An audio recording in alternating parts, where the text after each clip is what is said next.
Hello friends, मैं GDS से doctor Rohit Sharma. ये वीडियो उस वीडियो सीरीज़ की है जो कि आपके असिस्टेंट को ट्रेन करने में मदद करेगी। इस वीडियो में मैं रूट कैनाल के बारे में बताऊंगा कि रूट कैनाल क्या चीज़ है, उसके लिए एक असिस्टेंट को डॉक्टर को क्या क्या इंस्ट्रूमेंट देने चाहिए और वो कैसे कैसे उस डॉक्टर की हेल्प कर सकता है। तो चलिए दोस्तों स्टार्ट करते हैं। Root canal treatment. रूट मतलब जड़, यानी दांतों की जड़ का जो ट्रीटमेंट होता है उसको हम रूट कैनाल ट्रीटमेंट बोलेंगे। अब जो ये रूट कैनाल ट्रीटमेंट है इसको एंडोडोंटिक ट्रीटमेंट भी बोलते हैं। डेंटिस्ट्री के अंदर नो स्पेशलाइजेशन होती है। जैसे दूसरे डॉक्टर, पेट का डॉक्टर अलग होता है, आंखों का अलग होता है, नाक कान का अलग होता है, वैसे ही डेंटल के अंदर भी नो स्पेशलाइजेशन डिपार्टमेंट है। और रूट कैनाल को करने वाले डॉक्टर को हम एंडोडोंटिस्ट बोलते हैं और उसके ट्रीटमेंट को हम एंडोडोंटिक ट्रीटमेंट कहते हैं। अब ये एंडोडोंटिक जो ट्रीटमेंट है ये तब करा जाता है जब दांत के अंदर दर्द हो। दर्द का ज़्यादातर कारण क्या होता है? जो ये दांत के बीचों बीच जो ये लाल रंग का आप देख रहे हैं, ये दर्द का कारण बनता है। इसे पल्प कहते हैं। ये जड़ें होती हैं दांतों की, ये जब खराब हो जाती हैं तो इसके अंदर इस ट्रीटमेंट की ज़रूरत पड़ती है। अब देखते हैं ये दांतों की जड़ें क्यों खराब हो जाती हैं और पेशेंट किस तरीके के सिम्टम्स लेके आता है। अब जैसे इस दांत को आप देख रहे हो, ये खराब हो गया है, टूट गया है। ये ऐसे ये पीछे वाला भी खराब हो गया है। इस दांत में कैविटी लगी हुई है, कीड़ा लगा हुआ है इसके अंदर।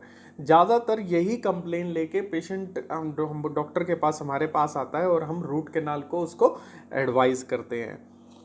तो ये कीड़ा लगने के बाद पेशेंट कैसे कैसे कंप्लेन कर सकता है कि उसको ठंडा गर्म लग रहा है, या उसको खाना फंसता है, या वो पूरी रात सो नहीं पाया दर्द के कारण, या गाल के अंदर सूजन आ गई है।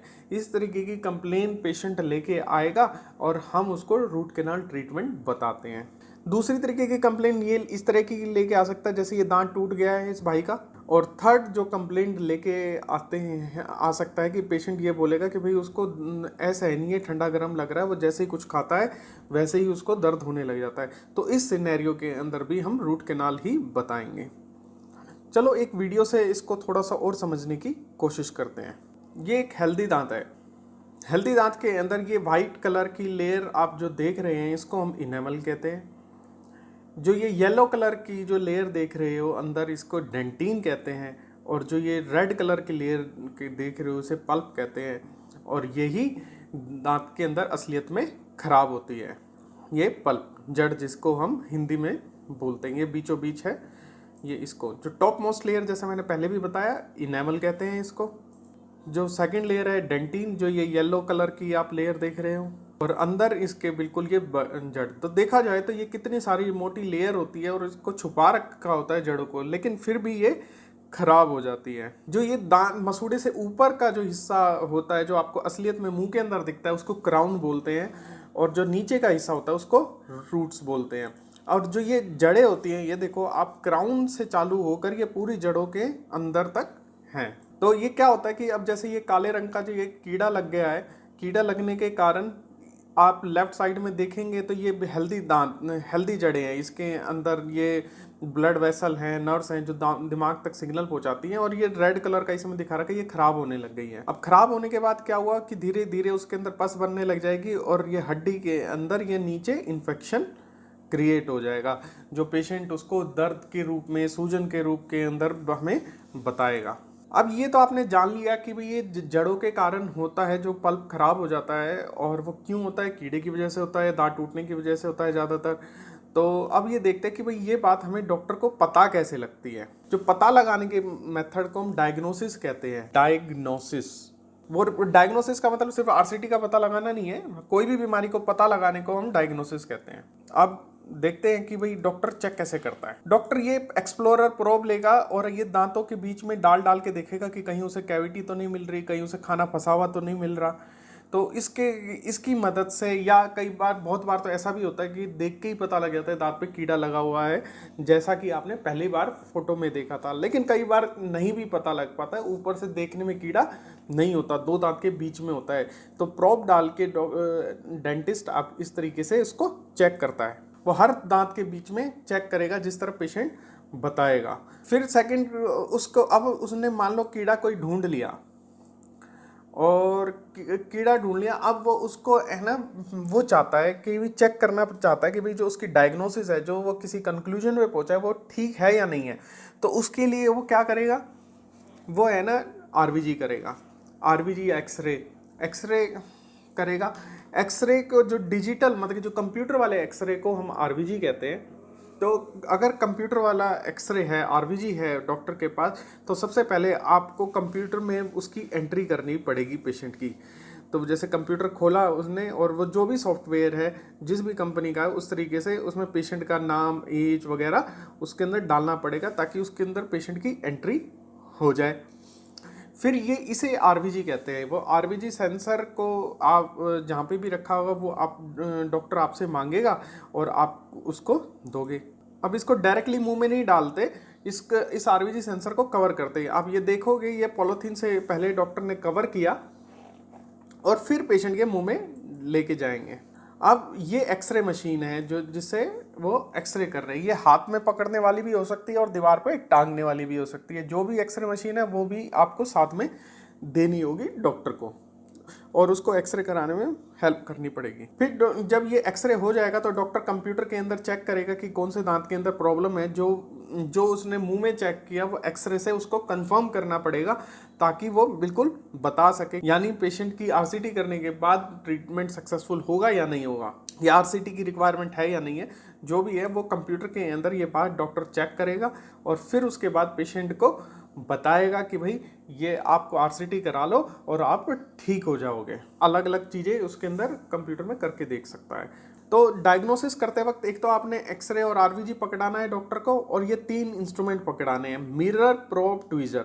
ये तो आपने हर केस में ही ये तीनों इंस्ट्रूमेंट डॉक्टर को देने हैं। अब मान लेते हैं पेशेंट तैयार हो जाता है आरसीटी के लिए। अब वो डॉक्टर ने बता दिया इतने पैसे लगेंगे, इतनी सीटिंग लगेंगी, इस तरीके से होगा, और पेशेंट तैयार हो गया। तो व्हाट नेक्स्ट? फिर उसके बाद जो नेक्स्ट स्टेप आता है वो आता है एसएस प्रिपरेशन का। आप इसकी स्पेलिंग और हिंदी में देख लीजिए जिससे आपको ये वर्ड याद हो जाए, एसएस प्रिपरेशन। इसको शॉर्ट भाषा में हम एसीपी कहते हैं। मिरर, प्रोब, ट्वीजर तो आपने दे ही रखे हैं। उसके बाद और एक्स्ट्रा चीज़ें आपसे जो मांगेगा डॉक्टर, वो मांगेगा एयर रोटर बर, ये इस तरीके के होंगे, और एक एंडो बॉक्स। ये एंडो बॉक्स वो चीज़ है, मतलब कि एक डब्बा है जिसके अंदर छोटी छोटी ये फाइल्स डाल रखी होती हैं, जो इस प्रोसेस के काम करने के अंदर मदद देंगी। तो एसएस प्रिपरेशन देखते हैं क्या चीज़ होती है। अब ये देखिए, वो कीड़े को, सबसे पहले कीड़े को हटाया गया और जड़ तक छेद करा जा रहा है दांत के अंदर। फिर इसको साफ कर रहे हैं हम केमिकल से, और छोटी छोटी सुइयाँ लेके उसको क्लीन कर दिया जाता है इसके अंदर। अब एक्चुअल प्रोसेस में, अभी वो एनिमेटेड में देखा था और अब आप एक्चुअल इसमें देखिए। अब ये देखिए, ये जो चीज़ आप मेटल का देख रहे हैं, ये इसे हम एयर रोटर कहते हैं, और ये जो एयर रोटर बर जो आपको पहले दिखाए गए थे। अब दांत के अंदर डॉक्टर छेद करेगा। अब जैसे मिरर के अंदर देखिए, इस तरफ के मिरर के अंदर आपने देखना है कि ये वो डॉक्टर दांत के अंदर कैसे छेद कर रहा है। इसके अंदर कोई पुरानी अमलगम फिलिंग है, डॉक्टर छेद करते वक्त उसको पहले हटा रहा है और छेद को अब गहरा करता जा रहा है ताकि वो जड़ तक पहुंच सके। अब उसने ये पहले सारे कच्चे फिलिंग, जो अमलगम जिसे कहते हैं हम, इसमें जो सिल्वर चांदी की फिलिंग है वो पहले सारी डॉक्टर ने हटा दी है। अभी ये नीचे वाइट कलर की फिलिंग है, उसको भी और डॉक्टर हटाएगा। जब हम डॉक्टर ने वो सारी फिलिंग हटा दी और जड़ तक पहुंच गई, अब ये देख रहे हो, ये लाल रंग का देख रहे हैं, ये खून आने लग गया है, यानी अब वो जड़ तक, रूट्स तक, पल्प तक पहुंच गया है डॉक्टर। बहुत बार क्या होता है कि पेशेंट को दर्द हो रहा होता है, तो वो इसी जड़ के अंदर इंजेक्शन और लगा देगा, इंट्रापल्पल इंजेक्शन कहते हैं उसको, ताकि पेशेंट को दर्द खत्म हो जाए। अब इस जड़ों को वो, इसमें हर दांत में है ना, किसी में 1 जड़ होती है, किसी में 2, किसी में 3, किसी में 4। अब डॉक्टर का काम क्या होता है, उन सारी जड़ों को ढूंढना। अब डॉक्टर ढूंढ रहा है वो सारी जड़ें। एसएस प्रिपरेशन के काम के अंदर डॉक्टर दांत के अंदर छेद करता है, पुरानी फिलिंग हटाता है, कीड़ा हटाता है और जड़ों को ढूंढता है। जिस दांत में जितनी जड़ें होती है उसको वो ढूंढता है। अब जो नेक्स्ट स्टेप आता है, साफ करी हुई जड़ों को साफ करना। बायोमैकेनिकल प्रिपरेशन, बीएमपी के नाम से इसको जाना जाता है, बायोमैकेनिकल प्रिपरेशन इसको कहते हैं।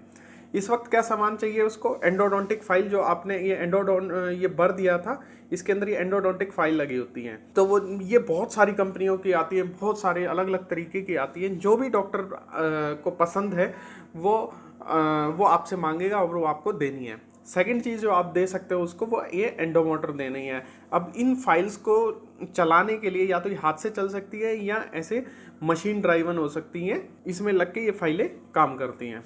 तो इसको एंडोमोटर कहते हैं। तो देखते हैं कि अब इसको साफ कैसे करता है डॉक्टर। अब वो एंडोमोटर के अंदर ये फाइल लगा लेता है और बार बार ये जो आप पानी डालते हुए साथ देख रहे हो, ये इरिगेंट कहते हैं हम उसको। नेक्स्ट स्टेप के अंदर बताऊंगा ये क्या चीज़ होती है। अब आप ये सामने देखिए, ये अब जो आप ये छेद देख रहे हैं, 1 2 3 4, ये जो छेद हैं यही जड़ें हैं। अब इसी के अंदर से वो फाइल अंदर घुसाता है डॉक्टर और उसको साफ करता है। जैसा कि मैंने टूथ सरफेस टर्म्स की वीडियो के अंदर आपको बताया था, इनके नाम होते हैं। जैसे ये डीबी, डिस्टो बक्कल, मतलब कि ये डिस्टल्स और बक्कल की तरफ जो कैनाल होगी, जड़ होगी, उसको डीबी कहेंगे।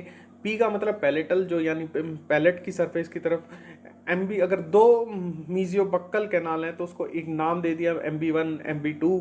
तो इस तरीके से उसको नाम दिया जाता है। अब एंडोमोटर के अंदर डाल के, बहुत बार ऐसा भी होगा कि भाई कोई कैनाल नहीं मिल रही डॉक्टर को, मानो किसी दांत के अंदर 4 कैनाल हैं और 3 ढूंढ पा रहा है और 1 नहीं, तो बीच के अंदर डॉक्टर अलग अलग तरीके के बर भी इस्तेमाल कर सकता है, स्केलर इस्तेमाल कर सकता है, अलग अलग तरीके अपना सकता है उस जड़ को ढूंढने के लिए। और कई बार ये काम बड़ा टायरिंग हो जाता है, बहुत टाइम लग जाता है कोई जड़ अगर नहीं मिल रही है तो। अब जैसे इस केस के अंदर एक जड़ नहीं मिल रही तो एक्स्ट्रा दांत की कटिंग करी जा रही है ताकि उस जड़ को ढूंढा जा सके। और ये काम बहुत ही स्लो किया जाता है ताकि कोई दांत को एक्स्ट्रा पोर्शन ना काटा जाए। अब एंडोमोटर के अंदर डाल के जो नहीं मिल रही थी कैनाल, उसको हम साफ कर रहे हैं ताकि वो कैनाल भी साफ करी जा सके। अब ये जो एंडोमोटर है और ये काम हाथ से भी किया जा सकता था, बस जो एंडोमोटर के अंदर अगर हम लगा के करेंगे तो वो काम फास्ट होता है। अब बीच में पिछली वीडियो के अंदर अगर आपने देखा हो, मैंने कहा था कि वो पानी जैसा सब्सटेंस जो डाल रहे थे वो इस तरीके के कुछ प्रोडक्ट हो सकते हैं। जैसे ये हाइड्रोजन परऑक्साइड, H2O2 भी बोलते हैं इसको, normal saline, chlorhexidine, sodium hypochloride. ये चारों के आप है ना नाम अच्छे से याद कर लो, क्योंकि डॉक्टर टाइम टू टाइम इन जैसी चीज़ों को मांगता रहेगा और ये बहुत कॉमनली डॉक्टर आपसे मांगेगा। जो इसमें फ़ोटो दे रखी हैं वो डिफरेंट हो सकती हैं क्योंकि डिफरेंट कंपनी डिफरेंट पैकेजिंग में देती हैं। अब देखते हैं इरिगेशन का क्या मतलब। इरिगेशन का मतलब यही है कि इन सॉल्यूशंस को है ना नीडल के अंदर डॉक्टर भरेगा और उसके बाद कैनाल के अंदर डाल देगा ताकि वो साफ की जा सके। सबसे पहले वो नीडल मुड़ी हुई होनी चाहिए। अब मुड़ी हुई या तो डॉक्टर खरीदता है बनी बनाई बाहर से, या फिर उसको जो नॉर्मल जिससे हम इंजेक्शन देते हैं उस नीडल को मोड़ लेता है। अब जैसे पहले मैं बता रहा हूँ कि इसको नॉर्मली इंजेक्शन को हम कैसे मोड़ते हैं। अब एक बिल्कुल स्ट्रेट वो है, इसमें आधी कैप डाली और ऐसे मोड़ दी तो ये हमारे काम कर गई। अब ये जो दूसरा है, ये वाली जो पीली पीछे पड़ी हुई दिख रही है, बनी बनाई नीडल है, ये मार्केट से बनी बनाई आती हैं और इसके अंदर ऐसे ही केमिकल, जैसे ये वाला केमिकल, इसके अंदर जो सोडियम हाइपोक्लोराइड सॉल्यूशन है वो इस सिरिंज के अंदर भरा जा रहा है। तो जैसी भी बोतल है उसके अंदर से आपको ये सिरिंज में भर लेना है और ये लगा दी नीडल बनी बनाई। अब वो जड़ों के अंदर ये डाल के और उसको अब हम क्लीन कर रहे हैं, साफ कर रहे हैं। हमारी एंडोमोटर ने क्या किया, उसको घिसाई करी एक तरीके से और फिर उसके बाद वो करी। अब ये क्या चीज़ आया है, अल्ट्रासोनिक एक्टिवेटर। ये क्या काम करता है, जो ये सॉल्यूशन है ये इसके अंदर ये वाइब्रेट करता है तो वो कैनाल के अंदर जाके इन सॉल्यूशंस को है ना एक्टिवेट कर देता है ताकि और ज़्यादा अच्छा साफ सफाई वहाँ पे हो सके, सारे के सारे जो बैक्टीरिया है वो ख़त्म हो जाएं। अगर या तो ये एक इंस्ट्रूमेंट सीधा जैसे एक्स्ट्रा इंस्ट्रूमेंट ऐसा है, या नॉर्मल जो जिससे दांत सफाई करते हैं स्केलर, उसको भी यूज़ लोग करते हैं। तो जो डॉक्टर के पास जो सा अवेलेबल हो वो आपसे मांगेगा, आपको उसने को दे देना है। तो इस प्रोसेस को अल्ट्रासोनिक इरिगेशन भी कहते हैं। अगर इस इंस्ट्रूमेंट से करी जाती है तो। नेक्स्ट आता है वर्किंग लेंथ। अब दांत कितना लंबा था, कितने लंबाई तक उसको साफ करना है, इस चीज को जानने के लिए कहते हैं working length. Working length note करना, कई बार आपको डॉक्टर बोलेगा कि इसको रिकॉर्ड भी कर लो, जैसे वो बताएगा MB1 20 mm, तो ये आपको ऐसे ही लिखना है MB1, यानी MB की जो रूट है वो 20 mm लंबी है, उसका कहने का मतलब ये है। और इस बात का डॉक्टर को कैसे पता लगेगा, वो 2 मेथड से पता लगाता है। इसको कहते हैं एपेक्स लोकेटर और एक RVG एक्सरे सिस्टम। ठीक है, तो देखते हैं ये दोनों कैसे काम करते हैं। तो सबसे पहले हम एपेक्स लोकेटर को देखते हैं। एक फाइल डाली डॉक्टर ने,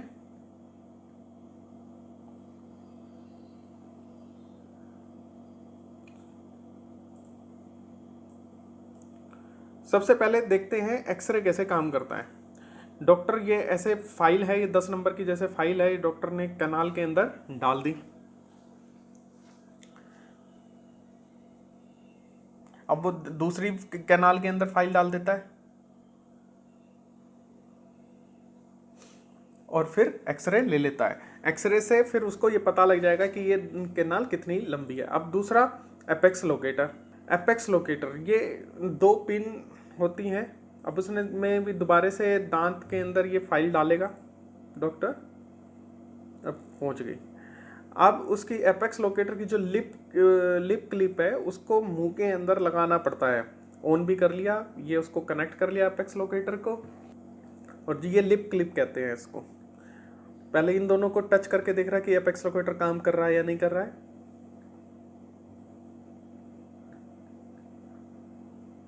अब ये लिप क्लिप, या लिप का मतलब होठ के पास ये लिप क्लिप अटका दी और दूसरा एंड उसका एपेक्स लोकेटर का ये फाइल पे लगा दिया, जिससे रीडिंग वो बताने लग जाएगा। इन 2 तरीके से डॉक्टर ये डिटरमाइन करता है कि वर्किंग लेंथ क्या है। फिर अगर अब ये तीनों ही प्रोसेस डॉक्टर बीच में रिपीटेडली करता भी रह सकता है। कभी वर्किंग लेंथ ले रहा है, कभी इरिगेशन कर रहा है, कभी वो फाइल से कुछ साफ कर रहा है। ये टोटल BMP के प्रोसेस में हो सकता है आधा पौना घंटा लग जाए डॉक्टर को। जब डॉक्टर का BMP जो प्रोसेस है ये पूरी कंप्लीट होगी, मतलब कि BMP कंप्लीट होने का मतलब ये हो गया कि अब जो जड़ें हैं वो बिल्कुल साफ होगी बैक्टीरिया से, जो इन्फेक्टेड पल्प था उसको उसने बिल्कुल क्लीन कर दिया है, तो यानी अब वो उस जो जड़ों को भर सकता है। अब ये प्रोसेस वो सेम डे भी कर सकता है और नेक्स्ट अपॉइंटमेंट में भी कर सकता है, वो चॉइस डॉक्टर की होती है। तो अगर डॉक्टर कहता है कि भाई अब आज के टाइम ऑब्जर्वेशन करना है, ऑब्जर्वेशन का सामान निकाल लो, तो सबसे पहले हम देखते हैं क्या है। तो ऑब्जर्वेशन के अंदर जो सबसे पहला जो सामान निकालना है वो है सीलर। सीलर बहुत सारे तरीके के हो सकते हैं, ज़्यादातर जो 2 तरीके के आते हैं वो क्या आते हैं, ये पाउडर लिक्विड होता है, इन दोनों पाउडर लिक्विड को आपस में मिलाना होता है, या फिर 2 ट्यूब आती हैं, इन 2 ट्यूब को बराबर बराबर निकाल के मिलाना होता है। अब मिलाएंगे किसके ऊपर, ये पेपर पैड और स्पैचुला के ऊपर। तो देखते हैं वो कैसे मिलाते हैं। अब इसको ये 2 ट्यूब को पहले जैसे मिला रहा है, दोनों को उस मात्रा में लेना है। आपने डॉक्टर से ये पूछना है कि कितना कितना निकालूं। अगर 4 जड़ें हैं तो ज़्यादा चाहिए होगा, सिंगल जड़ है तो कम चाहिए होगा। अब ये 2 क्वांटिटी आपने डॉक्टर से पूछ के निकाल ली और ये आपस में मिला रहे हो। ये तब तक मिलाने जो जब तक एक जैसा वो नहीं हो जाए, और इसको बिल्कुल कम से थोड़ी सी जगह पे मिलाना होता है, नहीं तो ये जितना कागज पे चिपकेगा यानी उतना वेस्टेज हो रहा है। पाउडर लिक्विड में ये पाउडर ले लेते हैं पहले, फिर ये लिक्विड ले लेते हैं। अब ये कितने पाउडर में कितना लिक्विड लेना है, ये अलग अलग सिस्टम में अलग अलग उसके अंदर होता है। आप डॉक्टर से पूछ सकते हैं कि कितना पाउडर और कितना लिक्विड लेना है। तो यानी अब हमने सीलर मिक्स करना सीख लिया। अब देखते हैं एक्चुअल में ऑब्जर्वेशन क्या चीज़ है। ये इंस्ट्रूमेंट्स हैं, क्या क्या चीज़ आपको निकाल के रखनी होगी। चलो पहले ऑब्जर्वेशन की वीडियो देख लेते हैं कि ऑब्जर्वेशन में करते क्या है। ऑब्जर्वेशन के अंदर जब साफ कर लेते हैं कैनाल, तो डॉक्टर पहले ये अपना एक GP, गट्टा पर्चा कहते हैं इसको, एक छोटी छोटी पतली पतली स्टिक्स होंगी, वो दांत के अंदर डाल के देखता है कि भाई बिल्कुल वो परफेक्टली फिट है या नहीं है। अब उसने चेक कर लिया। अब वो सीलर देखो, अब इस GP के ऊपर उसने वाइट कलर का सीलर लगाया और ये इस कैनाल के अंदर भी डाल दिया उस सीलर को जो हमने मिक्स किया था पिछली बार। और ये एक्स्ट्रा जीपी उसके अंदर डाल दिए ताकि जो कैनाल है उसके अंदर बिल्कुल टाइटली सारी जगह है ना जीपी फिल हो जाए। और फिर उसके बाद क्या करेंगे, जब ये पूरी फिल हो जाएगी तो ये गर्म इंस्ट्रूमेंट लिया जाता है और उससे ये ऊपर के जो एक्स्ट्रा जो जीपी हैं उसको कट कर देते हैं। तो बस यही ऑब्जर्वेशन का वो है, दूसरी कैनाल में भी भर दिया और गर्म करके इसको पैक कर दिया। अब देखते हैं इसके अंदर आपको क्या क्या इंस्ट्रूमेंट डॉक्टर को देने हैं। पहला ये पेपर पॉइंट। पेपर पॉइंट का मतलब हो गया पेपर पॉइंट, पीपी भी बोल दो इसको फिलहाल, पेपर पॉइंट। ये पेपर क्या करेगा, कैनाल में जब हम इसको डालेंगे तो जो हमने केमिकल जो साफ करने के लिए लगाए हैं, इरिगेंट जो डाले थे, उसको सोख लेगा। यानी अब जो दीवारें हैं वो बिल्कुल सूख जाएंगी इसको यूज करने के बाद। सेकंड, गट्टा पर्चा पॉइंट, जीपी। ये देख रहे हो छोटी छोटी स्टिक्स डली हुई हैं, ये देखो इसको गट्टा पर्चा पॉइंट्स कहते हैं। जो ये पेपर पॉइंट है और गट्टा पॉइंट है, ये देखो ये 15, 20, 25, 30, 35, 40 ऐसे ये अलग अलग नंबर लिखे हुए हैं। कुछ ये देखो ये 0.04 ये टेपर लिखा हुआ है। तो ये अलग अलग नंबर के हो सकते हैं, अलग अलग टेपर के हो सकते हैं। अब ये नंबर का क्या मतलब है, टेपर का क्या मतलब है, ये हम किसी अगली वीडियो के अंदर बताएंगे। फिलहाल आप डॉक्टर से ये पूछ लेना कि भाई आपको कौन से नंबर का चाहिए और कितने टेपर का जीपी या पेपर पॉइंट चाहिए। फिर आता है ये लॉकिंग ट्वीजर। ये क्या करता है, इस गट्टा पर्चा पॉइंट और पेपर पॉइंट को पकड़ने के काम आता है। फिर क्या होता है, ये सीजर कैंची, ये तो जानते ही हैं आप। तो ये क्या होता है, ऊपर से क्राउन के ऊपर से एक्स्ट्रा जीपी को कट करने में काम आती है। और लास्ट में ये बॉल बर्निशर, ये आपने देखा था कि लास्ट के अंदर एक इंस्ट्रूमेंट गर्म करके एक्स्ट्रा जो जीपी है उसको कट कर दिया था, वो इसकी मदद से करा जाता है। तो इसको कैसे करेंगे, इस बॉल बर्निशर को इस स्पिरिट लैंप के ऊपर गर्म करेंगे और फिर उसे कट कर देंगे। लेकिन ये ओल्ड मेथड है, कई आज के टाइम में गट्टा पर्चा कटर भी आते हैं। ये क्या करता है, ये इलेक्ट्रॉनिक इंस्ट्रूमेंट है, ये गर्म कर देता है और उसको कट कर सकते हैं हम। तो इनमें से जो भी चीज़ें डॉक्टर को चाहिए, वो ऑलमोस्ट सारी चीज़ें चाहिए होती है, वो आपको डॉक्टर को प्रोवाइड करानी पड़ेगी टाइम टू टाइम, जैसे जैसे डॉक्टर मांगता रहेगा। एंड लास्ट में जब ऑब्जर्वेशन हो जाती है तो डॉक्टर उसके अंदर टेम्पररी फिलिंग डाल देते हैं। टेम्पररी मतलब कि कच्ची फीलिंग ऐसे वाइट कलर की होती है, ऐसी डब्बी में होगी और वो इसको ऐसे भर देगा और पेशेंट को नेक्स्ट अपॉइंटमेंट दे देगा। दोस्तों, ये सारा का सारा आरसीटी का प्रोसीजर होता है। तो इस वीडियो में मैं आशा करता हूँ आप समझ पाए होंगे कि आरसीटी क्या होती है, क्यों करी जाती है, उसमें कौन कौन से इंस्ट्रूमेंट का यूज़ होता है और वो एक्चुअल में डॉक्टर क्या प्रोसीजर करता है। Thank you for watching. Please subscribe our channel for watching other useful videos. Thank you.